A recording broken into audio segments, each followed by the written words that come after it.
हरे Krishna. Good evening everyone. तो आज हम भगवत गीता के दूसरे अध्याय के 18वें श्लोक को समझने का प्रयास करेंगे। तो आप सभी मेरे साथ रिसाइट कर सकते हैं। अंतवंत इमे देहा अन्तवन्तः इत्यस्युक्ता शरीरिणः नित्योक्ता शरीरिणः अनाशिनो अप्रमेयस्य अनाशिनोरमयस्य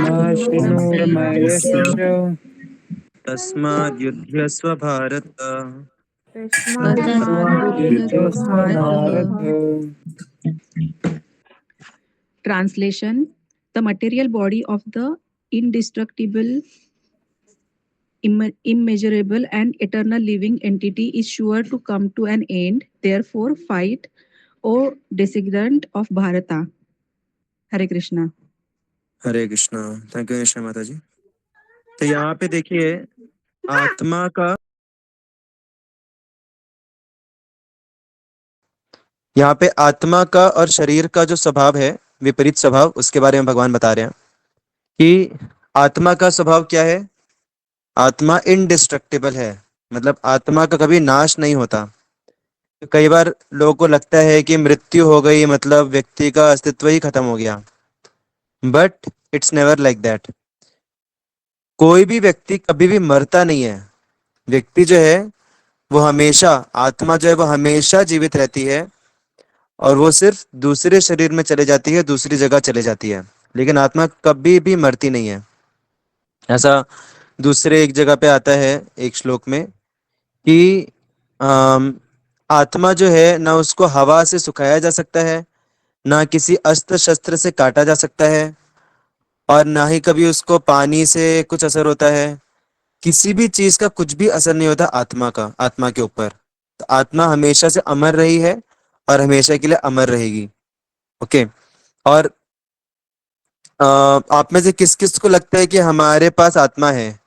you can raise your hand, you can give a thumbs up. किस किस को लगता है कि हमारे पास आत्मा है? ओके। तो जिन जिन लोगों ने भी थम्स अप किया है, सबने गलत आंसर दिया है। ओके, थम्स डाउन जो कर रहे हैं जवाब दे सकते हैं, क्यों ये गलत है स्टेटमेंट, या और कोई बता सकते हैं? हाँ। तो हमारे पास आत्मा नहीं है, हम खुद ही आत्मा हैं। ओके, यहाँ पे ये फर्क सभी को क्लियर होना चाहिए कि हमारे पास ये शरीर है, हमारे पास ये मन है, हमारे पास बुद्धि है, अहंकार है, लेकिन हमारे पास आत्मा नहीं है। हम खुद ही आत्मा हैं। ओके, तो this we should be clear about that we are soul. और जब हम यहाँ पे आत्मा का वर्णन कर रहे हैं कि आत्मा का कभी नाश नहीं होता, इसका मतलब हमारा कभी नाश नहीं हो सकता। आप सोचिए, आप सभी जितने भी लोग यहाँ पे मीटिंग में हैं, आप सोचिए कि आपका जो अस्तित्व है वो हमेशा बरकरार रहेगा। अगर किसी ने, सपोज कोई व्यक्ति किसी दूसरे व्यक्ति को गोली भी मार देता है, या किसी का मर्डर भी कर देता है, या कोई किसी कारणवश किसी की मृत्यु भी हो जाती है, लेकिन हमें क्लियर होना चाहिए कि हमारा कभी नाश नहीं होगा। भले ही शरीर नाश हो जाए, लेकिन हमारा नाश नहीं होगा। तो ये हम भगवत गीता के आधार पे ये ज्ञान प्राप्त करते हैं। और जब हम आध्यात्मिक जीवन का पालन करते हैं, आध्यात्मिक जीवन जब हम जीते हैं, तो यही जो ज्ञान है ये धीरे धीरे आत्म साक्षात्कार में बदल जाता है। तो आत्म साक्षात्कार का मतलब होता है इस बात का साक्षात्कार होना कि हम आत्मा हैं, हम शरीर नहीं हैं। तो ये स्पिरिचुअलिटी प्रैक्टिस करने से होता है। कई बार लोगों को स्पिरिचुअलिटी की अलग अलग धारणाएं रहती हैं कि स्पिरिचुअलिटी से क्या होगा। स्पिरिचुअलिटी से हमें कुछ तो अच्छा एक्सपीरियंस आएगा। कोई भी कार्य से अच्छा एक्सपीरियंस आता है तो लोग उसको स्पिरिचुअलिटी बोल देते हैं। और आप लोग बता सकते हैं स्पिरिचुअलिटी या अध्यात्म से लोगों को क्या क्या मिसकंसेप्शंस रहते हैं अबाउट स्पिरिचुअलिटी? स्पिरिचुअलिटी मतलब पूजा पाठ। हाँ, स्पिरिचुअलिटी मतलब पूजा पाठ। अगर हमने थोड़ा भगवान के सामने आरती घुमा दी, घंटी बजा दी, थोड़ा सा मत्था टेक लिया, मतलब हम स्पिरिचुअल हो गए, हम लोग आध्यात्मिक हो गए। राइट, बट ये गलत है। दूसरा, ये बुढ़ापे में करना होता है। Right, that I understand. हाँ, तो इससे ये लोगों को धारणा रहती है कि स्पिरिचुअलिटी जो है वो हमारे मटेरियल लाइफ से पूरी इंडिपेंडेंट है। मतलब जवानी में मटेरियल लाइफ जियो, अपने शौक पूरे करो, ऐशो आराम करो और अपनी जिम्मेदारियों को निभाओ, और फिर जब कुछ करने लायक नहीं बचेंगे तब फिर स्पिरिचुअलिटी को प्रैक्टिस करो।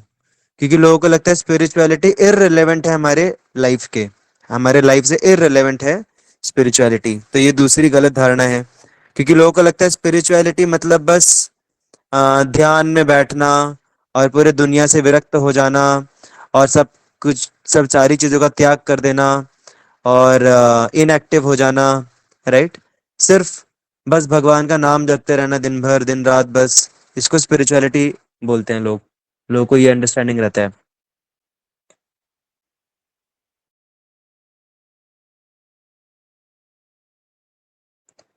तो ये अलग अलग लोगों को धारणाएं रहती हैं स्पिरिचुअलिटी की जो कि गलत हैं। और कोई बता सकता है स्पिरिचुअलिटी की और क्या धारणा रहती है लोगों के मन में गलत?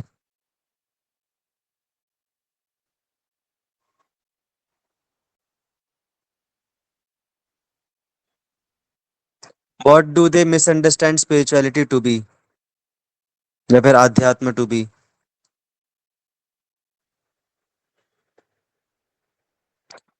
देखिए, और एक गलत धारणा रहती है लोगों के मन में कि किसी ने अगर कुछ तो जादू टोना करके दिखा दिया, कुछ तो चमत्कार करके दिखा दिया, then that is spirituality, right. किसी साधु ने अपने हाथ से राख निकाल के दिखा दिया या कुछ तो गायब कर दिया उसने, सो दैट इज स्पिरिचुअलिटी लोगों को लगता है। लेकिन that is also not spirituality, वो भी मटेरियल लेवल पे ही है। कोई व्यक्ति कितना भी जादू टोना कर ले, लेकिन क्या वो मृत्यु से परे जा सकता है? नहीं। क्या वो अपने मन के ऊपर संयम कर सकता है? नहीं। चाहे वो कितना भी जादू टोना कर ले, कितना भी वो गोल्ड अपने हाथ से निकाल ले, क्या वो पूरे दुनिया का, यूनिवर्स का जो गोल्ड है उतना गोल्ड निकाल सकता है कि अपने हाथों से? नहीं निकाल सकता। तो ये एक मिसकंसेप्शन है अबाउट स्पिरिचुअलिटी। कुछ लोगों को लगता है स्पिरिचुअलिटी मतलब बस भावुक होना, बस इमोशनल होना और भाव की बातें करना, प्रेम की बातें करना। But that is also not spirituality, that is sentimentalism. बहुत सारे लोग कथा में जाते हैं और कथा में जब बहुत सेंसिटिव, बहुत ही इमोशनल वर्णन आता है भगवान की लीलाओं का, तो उनके आंखों से आंसू आते हैं, वो लोग हंसते हैं, रोते हैं, हंसते हैं, नाचते हैं, गाते हैं, और उनको लगता है कि हम बहुत स्पिरिचुअल हो गए। कभी कभी ऐसे लोग मंदिर में आते हैं, भगवान का दर्शन लेके उनकी आंखें भर आती हैं और उनको लगता है कि हम बहुत स्पिरिचुअल हैं। और वही सेम लोग फिर बाद में जाके मूवी थिएटर में बैठते हैं, और मूवी थिएटर में जब हीरो को मार पड़ रही है, हीरो पिटाई हो रही है, या फिर कुछ तो रोमांटिक सीन आ रहा है, या तो कुछ तो हॉरिफिक सीन आ रहा है, तो वहां पे भी उनके आंसू निकलते हैं, वहां पे भी वो अफेक्ट हो जाते हैं, बहुत ज्यादा इमोशनल। तो ये स्पिरिचुअलिटी का लक्षण नहीं है, ये भावुकता का लक्षण है। कि इससे पता चलता है कि व्यक्ति भावुक है, नॉट नेसेसरीली स्पिरिचुअल है। तो स्पिरिचुअलिटी का मतलब होता है कि हम साक्षात्कार करें कि हम ये शरीर नहीं है, हम आत्मा है। जितना ज्यादा हम शारीरिक चेतना से ऊपर उठ के आत्मा के स्तर पे आते हैं, उतना ज्यादा साक्षात्कार जितना होता है, उतना ज्यादा हम स्पिरिचुअल प्रोसेस का पालन कर रहे हैं। तो ये हुआ पहला फर्क आत्मा का, कि आत्मा जो है वो इनडिस्ट्रक्टिबल है, आत्मा का कभी नाश नहीं होता। शरीर का हर क्षण नाश होता है, राइट। एवरी मोमेंट हमारा जो शरीर है उसका नाश हो रहा है, सेल बाय सेल। ऐसे हमारे शास्त्र बताते हैं कि आयुर्हरिति वै पुंसाम उद्यनस्तन चयन नसौ तस्मात् अपरिहार्यर्थे। आगे का मुझे याद नहीं आ रहा, but with every setting and rising of the sun हमारी आयु लेके जा रहा है सूर्यदेव। जो सूर्यदेव हैं, हर बार जब उगते हैं और हर बार जब ढलते हैं, तो हमारी आयु लेके जा रहे हैं, एक एक दिन हमारी आयु घटते जा रही है। तो इस प्रकार से शरीर जो है वो नाशवान है, लेकिन आत्मा नाशवान नहीं है। फिर उसके बाद दूसरा यहाँ पे फर्क क्या बताया गया है कि आत्मा जो है वो इमेजरेबल है। आत्मा का हम साइज मेजर नहीं कर सकते। शरीर का साइज हम मेजर कर सकते हैं, 6 inch, 6 feet, 5 feet, right, 4 feet, what ever.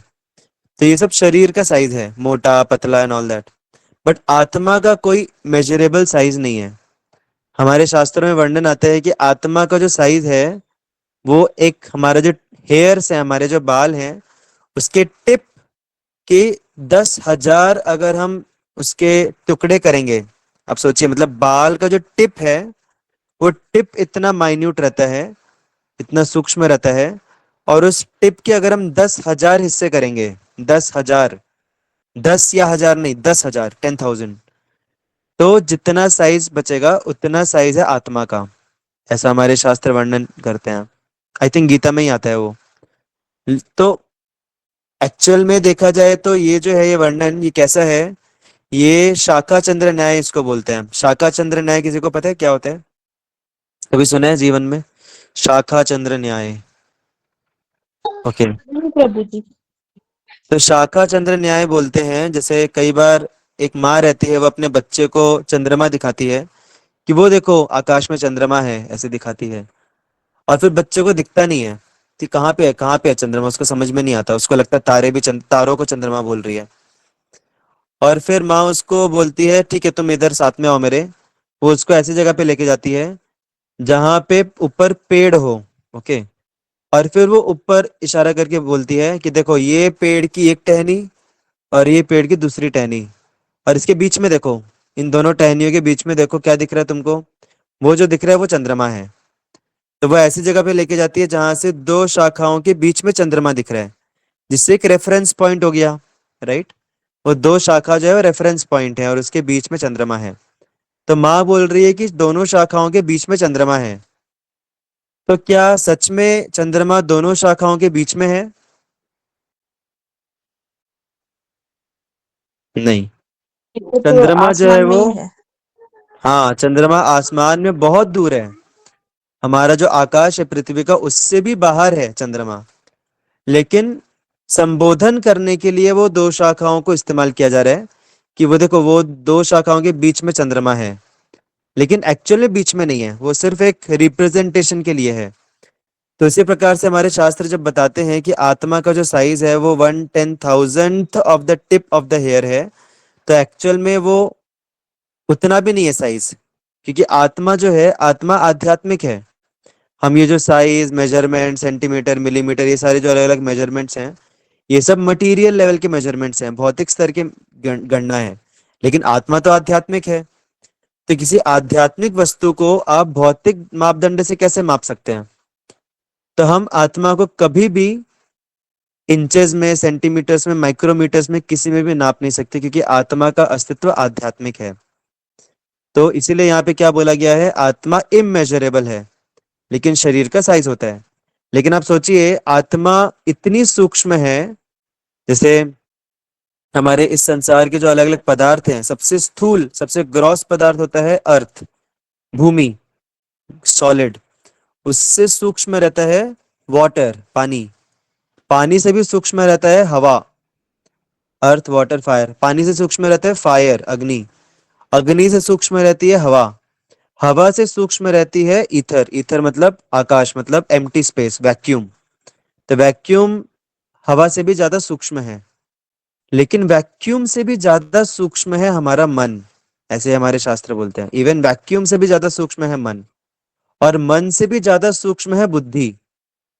आप सोचिए, आकाश को कोई देख सकता है क्या? आकाश को कोई फील कर सकता है, टच कर सकता है? नहीं। आप सोचिए, आकाश से भी ज्यादा सूक्ष्म है मन। और जितनी ज्यादा वस्तु सूक्ष्म होती जाती है, उतनी ज्यादा उसको कंट्रोल करना मुश्किल हो पाता है। आप सॉलिड चीजों को आसानी से कंट्रोल कर सकते हैं, लेकिन पानी को कंट्रोल करना मुश्किल है। हवा को कंट्रोल करना, फायर को कंट्रोल करना और मुश्किल है। वैक्यूम को कंट्रोल कर ही नहीं सकते हम। वैक्यूम को हम एक्सपीरियंस ही नहीं कर सकते, कंट्रोल करने की बात तो दूर। और वैक्यूम से भी ज्यादा सूक्ष्म है मन। तो इसलिए मन को कंट्रोल करना बहुत मुश्किल है। इसलिए अर्जुन बोलते हैं कि मैं हवा को कंट्रोल कर सकता हूँ, लेकिन मैं मन को कंट्रोल नहीं कर सकता, क्योंकि मन बहुत सूक्ष्म है और मन को हम एक्सपीरियंस नहीं कर सकते आसानी से। लेकिन बुद्धि जो है वो मन से भी ज्यादा सूक्ष्म है, बुद्धि। और बुद्धि से भी ज्यादा सूक्ष्म है अहंकार। और ये जो अहंकार है, अहंकार से भी ज्यादा सूक्ष्म है आत्मा। तो हम जो है, आत्मा जो है, आत्मा इतनी सूक्ष्म है, मतलब हम उसको एक्सपीरियंस कर ही नहीं सकते आत्मा को। लेकिन फिर भी ये जो आत्मा है इतनी सूक्ष्म होने के बावजूद पूरे शरीर को नियंत्रित कर रही है। इतनी पावरफुल है आत्मा, राइट। जैसे जितना ज्यादा हम सूक्ष्म जाते हैं ना, उतना ज्यादा कंट्रोल करना भी मुश्किल है, और उतना ज्यादा उन पदार्थों की शक्ति भी बढ़ते जाती है। जो सॉलिड अर्थ जो है, अर्थ से ज्यादा डैमेज पहुंचाने की शक्ति रहती है पानी में। और ये आप लोगों ने कई बार न्यूज में देखा होगी, बाढ़ आ गई कहीं पे, राइट। बाढ़ आ गई तो बड़े बड़े घर बह जाते हैं, क्योंकि पानी का इतना फोर्स रहता है, पानी के अंदर इतना पावर है डिस्ट्रक्शन करने का। पानी से भी ज्यादा सूक्ष्म है फायर। अभी फायर के बारे में क्या ही बोलना, फायर तो कितना कुछ डिस्ट्रक्शन कर सकती है। फायर से भी ज्यादा डिस्ट्रक्शन की पोटेंसी है, पावरफुल है हवा में, cyclones, tornadoes and all that. और अ, और भी अगर हम सूक्ष्म जाते हैं, जैसे एटम्स, मॉलिक्यूल्स, तो एटॉमिक बॉम्ब जो रहता है वो कितना डिस्ट्रक्शन पहुंचा देता है। पूरी की पूरी सिटी ध्वस्त हो जाती है, पूरा देश ध्वस्त हो जाता है। और उससे भी ज्यादा सूक्ष्म है न्यूक्लियर न्यूक्लियर वेपन्स, क्योंकि वो और ज्यादा सूक्ष्म जाते हैं। तो न्यूक्लियर वेपन्स तो पूरे सिविलाइजेशन को नष्ट कर सकते हैं, अगर 3-4 न्यूक्लियर वेपन्स लॉन्च कर दिए तो। इतने पावरफुल रहते हैं। तो इसीलिए ऐसे हम जितना सूक्ष्म जाएंगे उतना ज्यादा पावर बढ़ते जाती है। इसीलिए जो आत्मा है, आत्मा की कितनी पावर है। ये आत्मा जो दिखती नहीं है, जिसको मेजर नहीं कर सकते, ये आत्मा पूरी दुनिया को चला रही है, राइट। तो यहाँ पे आत्मा का और शरीर का भेद बताया गया है। एंड तीसरा जो इंपॉर्टेंट भेद है कि आत्मा जो है इटर्नल है, शाश्वत है, और जो शरीर है वो एक ना एक दिन नाश होने वाला है शरीर का। तो इसीलिए यहाँ पे भगवान क्या बता रहे हैं अर्जुन को, कि वैसे भी तुम, अगर तुम लड़ाई नहीं भी, युद्ध नहीं भी करते हो, तो भी तुम कहाँ इनको बचा पाओगे। एक ना एक दिन तो इनका शरीर जाने ही वाला है। अगर तुम इनके शरीर की चिंता कर रहे हो, तो शरीर तो एक ना एक दिन जाने वाला है सारे कौरवस का। चाहे आप युद्ध में हैप्पी एंडिंग भी कर लो, लेकिन हैप्पी एंडिंग वाले जो हीरो हीरोइन रहते हैं वो भी मरते हैं ना अल्टीमेटली। वो मूवी में नहीं दिखाया जाता, लेकिन हैप्पी एंडिंग कभी किसी के जीवन का नहीं होता। हर एक व्यक्ति के जीवन का एंडिंग दर्दनाक ही होता है, and that is called as death, शरीर को छोड़ना। लेकिन जिस व्यक्ति को आत्म साक्षात्कार है, जो अपने अस्तित्व में जी रहा है, आत्मा के स्तर पे जी रहा है, आध्यात्मिक जीवन का पालन करके, सिर्फ उसी के जीवन में हैप्पी एंडिंग आता है। क्योंकि अल्टीमेटली वो इटर्नल है ना। शरीर, अगर कोई खुद को शरीर मान रहा है तो उसकी एक न एक दिन मृत्यु होगी, उसका अस्तित्व खत्म हो जाएगा, क्योंकि शरीर का अस्तित्व खत्म हो जाता है। लेकिन अगर कोई खुद को आत्मा के स्तर पे साक्षात्कार है उसको, तो फिर उसका अस्तित्व कभी खत्म नहीं होता, वो हमेशा के लिए जीवित रहता है, हमेशा के लिए चेतन रहता है।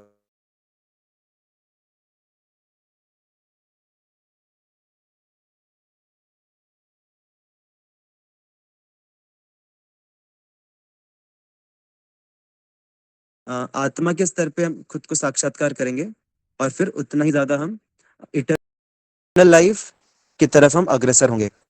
So that's what here Krishna is telling, कि अपनी ड्यूटीज को तुम इन सब वीकनेस में आके मत छोड़ो, क्योंकि तुम लड़ो या ना लड़ो, जो होने वाला है वो होके रहेगा, सब लोग मरने वाले हैं वैसे भी। तो इसलिए तुम धर्म के अनुसार युद्ध करो, राइट। तो इसलिए कभी भी हमें शारीरिक वीकनेस के बलबूते पे अपनी ड्यूटीज को नहीं छोड़ना चाहिए, ड्यूटीज हमेशा हमें कंटिन्यू करना चाहिए। That's what Krishna is telling to Arjuna. Hare Krishna. So will stop here, it's 8:51। Shrimad Bhagavad Gita की जय जय श्रील हरे प्रभुपाद की कृष्ण जय जय। जय हरे कृष्णा कृष्णा कृष्णा हरे हरे, कृष्ण हरे कृष्ण राम राम राम राम राम राम राम। राम राम